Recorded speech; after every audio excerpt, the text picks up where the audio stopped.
Unlike most people who call themselves gamers, I do not like EA. EA is just a bad company that usually doesn't do anything good for the consumer. Ignoring their terrible microtransactions and loot box practices, EA is just a bad company still, because all their new releases that people actually want to play are always broken. Like always. Like every Madden and FIFA release is a buggy mess that is just unplayable. The only reason you don't hear about it is because the people who buy those games don't really care. But the issue with that is that EA takes this approach on all their games when people that are way more into games care a lot more. So for example, Need for Speed Unbound. It has mixed reviews on Steam. And to be clear, I'm mainly talking about PC releases in this video. If you're a console player, you might be fine in some cases. But I was a big fan of Need for Speed when I was growing up. The one I played the most was Need for Speed Most Wanted. That was my favorite one. And from what I remember, that was a good game that ran well, that had no issue. And then they released Need for Speed Unbound in December of 2022, and this game is just buggy. Volume 1, no FPS problems at all for this guy, and then Volume 2, 10 FPS. That is insane. Now, I wish in this review he put a spec so I could tell how bad it actually is, but still, that is unplayable. That is bad. But overall, this game had a mixed reception. I imagine it's very PC dependent on like if you get bugs or not, but still unacceptable for a $70 game with a $80 version. It should not work like that. And then EA also messed up Battlefield 2042. This game was terrible at launch. It's still not that good. And the worst part about it is that it literally was like the most hyped I've ever seen a community get over a game in a long time. As someone who played Battlefield 3 and 4 and really enjoyed my experience with those games, seeing Battlefield 2042 be such a flop was so disappointing, because this game could have literally just like, it could have been played for years. It could have been Halo Infinite for Battlefield, but no. They just had to rush it out in an incomplete state and ruin the game. As you can see, it has 140,000 reviews. That is a lot of reviews, and it's mostly negative. That is really bad. It is so bad, in fact, somebody said they'd rather buy WinRAR, and this guy bought the game for $110, and the only thing he has in his review that is good is Portal might be good someday. Everything else is bad.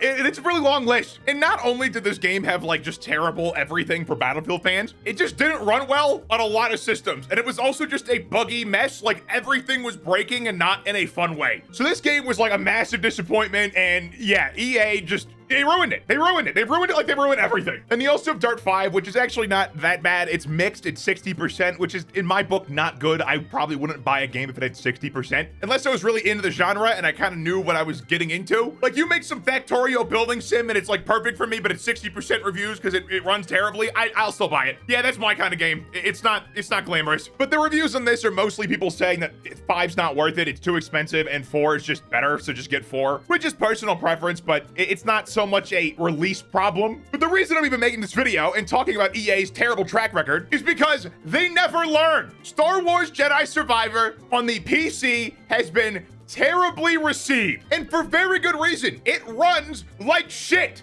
on no matter what you play it on. This guy has an RTX 4080 with a Core i9 and 32 gigs of 6,000 megahertz DDR5 RAM, and he gets around 30 FPS. Now, if you don't know what those specs mean in the real world, imagine like $3,000 computer minimum. That is a lot of processing power to throw at a game, and if it can't run that, that's bad. And this guy's using a 3090 and getting 30 FPS. This guy said runs like his ass after Taco Bell. And this guy said need a computer from a galaxy far, far away to run this thing. So the game has not been received well at all, which is unfortunate because it's a good game. The people who can run it, or the people who played it on consoles, say it's fantastic, but they literally can't play it if they bought it on the PC. Like if you have a top of the line card from like a previous generation, you should be able to run this game with no issue. And if you have a second top of the line card, a 4080, you should also be able to run this game with no issue. This is entirely a non-optimized game problem. And another issue with it is the download is 130 gigs. I don't know about you, but on some people's internet, this would basically be impossible to ever download. It would take way too long for them to even deem it worth it. Also, people with data caps, I grew up with a data cap and they suck. Like they're terrible. And most data caps are only a terabyte. So that's like 1/10 of your monthly data cap gone. And it's not because it has to be 130 gigs, okay? It doesn't. I'm not 100% sure on this one, so don't quote me, but Strixo told me that it's to prevent piracy. So if you have an issue with that statement, blame Strixo. He's the one who told me that, okay? But it's still ridiculous, especially if they just waited like 6 months.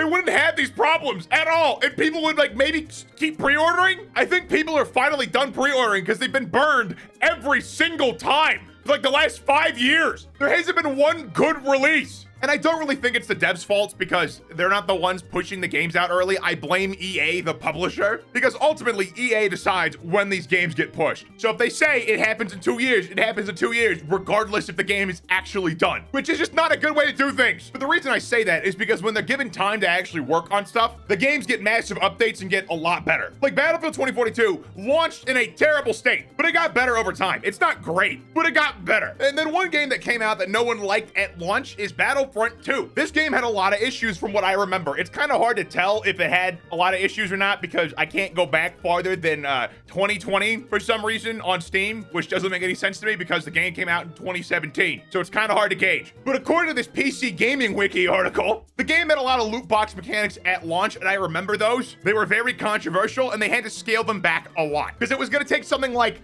a couple thousand hours to unlock anything. And since the devs made those changes and made the game better for the player, the game is more loved now, better received. People actually enjoy playing that game. So in my mind, it's not really the devs' fault. I'm blaming the publisher when I say like EA, because I know a lot of people blame the devs and go after devs for releasing bad games, and it's almost never really the devs' fault. Most of the time, it is some publisher trying to meet a deadline with stock people in the publisher company, and then they push the devs into crunch time, and then they suffer. And I know that EA can make good games because when they actually try to make something good and release it good, it's good. Because the Crysis 3 remaster is good. Okay, there's not really complaints from this. And then Dead Space is a massive hit with gamers, okay, with gamer people. This is also a remake of Dead Space 2008, but people really love this game. It's very loved. And if the game ran terribly, I think they would probably,